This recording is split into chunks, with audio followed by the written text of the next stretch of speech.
Morning, Mr. Brummer. How are you doing? Do you have any confront in your lunchbox today? Whip it out. I'll show you mine if you show me yours. Ah, the police are here. 2 police. Wow.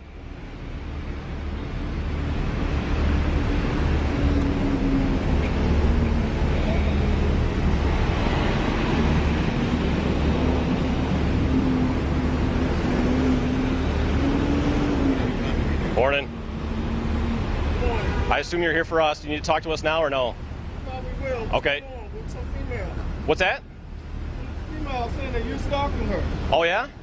Probably Kim Bellotti. She's the executive director. No, I'm not stalking her, though. I've seen you out here before. I'm out here all the time, yeah. Not for her, though. Right. She's my old boss. I used to work for Scientology. Yeah. Did you see her this morning? Yeah, she came in. She went inside to it over there. Yeah, she's calling like you're stalking her. Yeah, she always says that.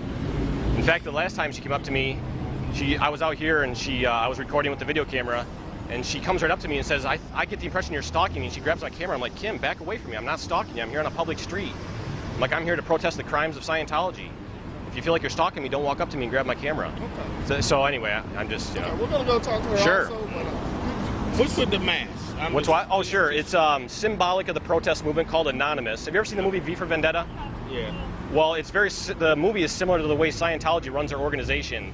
They terrify their members and they terrify their critics. So if they don't know who you are by wearing a mask, they can't go after you the same way that they have in years past. Because once they get a name on you, then they can try to dig up dirt on you, harass your workplace, harass your family members. What is the, you know, because this is, what was this, in the early 80s. I used to work at Guy at college before I came to university. There was a girl that I worked with. Uh-huh. And she was married. Her husband got into Scientology. Right. Then she got into it. But I could never understand what is science, you know, what is their beliefs. All right. I'll give you the short version. It's basically like an applied philosophy where they have techniques and courses that you take in order to make yourself more aware and able as a spiritual being. Mm-hmm. And all that's fine. You know, the subject, the beliefs, we have no problem with. The problem is the way they run the organization. They run it like the mafia runs their organization. If someone starts to have doubts about the management or about the beliefs and they start to express their doubts, they quickly try to contain the doubt by asking the friends and family to disconnect from that person. That's one of the main problems that, in my opinion, exists with Scientology today. If someone becomes critical and starts to complain too much, they'll tell the friends and family to disconnect, and they will because they believe that they're. Like a cult? It is. It very much is, and that's. I'm sorry. Can I just see your Sure. ID? I'm just going to take it in my bag, right? The Scientologists, they believe in God? They don't define God, but they call it the 8th dynamic. There's like 8 parts of life, they say, and the 8th one, they say, is the supreme being or infinity. But they don't get into who God is. But once you get into the upper levels, what they'll say is that the main religions, like, Christianity, Islam, are mental implants from millions and millions of years ago because they believe that you've lived for a long, long time. So they basically invalidate the major religions once you get into the upper secretive levels. But in the beginning, it's like, there's God, but we won't tell you who that is. So the classes that you go to are all, like they have their own universities that you go to? Well, they're not nearly as large, but they have course rooms where you sit down and study from books. Uh-huh. And then the other part is counseling, where you actually are in a room with one other person and you do like communication One-on-one, technique. right, Yeah. right. Yeah. Oh, okay. Now, the way I interpret it is, This is people that have been bruised and... yeah, this is Lisa McPherson. Oh, wow. She had a minor car accident, and they took her out of a real hospital because they don't believe in medicine or psychiatric medicine. And over 17 days, she wound up getting holes in her face, all over her body, bruises. She dropped down to 95 pounds and was dehydrated. And then she started having problems breathing, and they passed 2 hospitals to take her to a 3rd one where a Scientology doctor was on staff, and she died en route. Wow. So,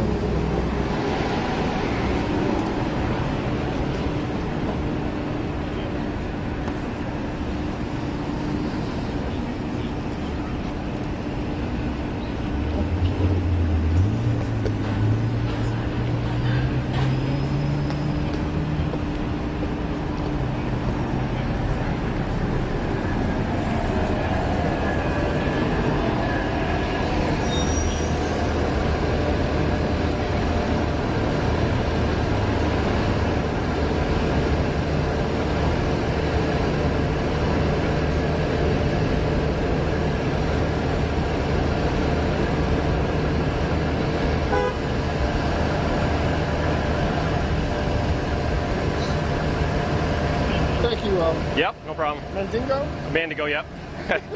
I get that a lot. You get that a lot. Yep. Yeah, let me see what's going on here. All right, thanks, man. Thank you, officer. You said you worked here. Did you ever know a female or date anyone in here, or? Well, I used to know all the females. I never dated anyone that was there. So what's going on is a female in there is making accusations of you, specifically following her to her car. Oh, okay. Things of that nature. Okay, yeah, well, I'm pretty sure it's Kim Bellotti. And it may be, but if that's the case, and if you're protesting, you're going over, you're overstepping your bounds by walking someone to their car. right. And I'll tell you exactly what happened this morning. Was that- I'm here. What's that? Did that happen? Yeah, but it happens all the time. It happens every time I'm here. The thing is, officer, they park right here. We don't typically protest past that light pole, and we don't typically go past that tree over there. Okay. See what But she, if they park here, we're standing Okay. here, she goes, "You're stalking me." Right. Okay. and what she does is she goes in the side door, and she's a very important person to get the word to, regarding our protest message. Right. And she always goes in the side door. So what I did is I walked up right to there where that little dirt thing, not even the dirt, where the, and I'm not coming close to her. I stay. In fact, what I did this morning is I'm standing there where I said, and I go like this. I go down to my feet, and then I go up, and then you'll see that I stay stationary as she's walking in the door. So this is the harassing the critics type thing, calling the police and saying that I'm stalking her when They I want don't us know. to go away. Yeah. All right. Well. So all right, I'm well, very that's what she's alleging. So right. I'm just letting you know. All right. I appreciate it. But that doesn't sound unreasonable to me. Thank you. But I'm not talking to her, so the other officers are probably gonna have some more questions. All right. I ask you. Very good. Matter of fact, I probably should go in there and see what's All right. going on. Thank you. I'll be here. I'm not going to I'll be leave. an advocate for you. All right. I appreciate it. I'll be here. I'm not leaving. All right. Thanks.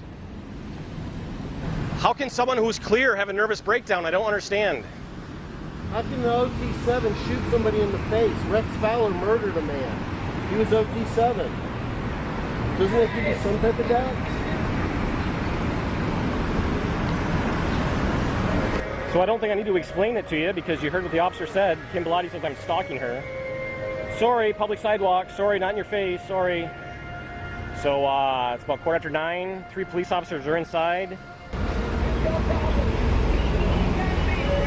Scientology calls the cops on their critics. Trumped up charges. Waste the taxpayers' money. Not very ethical.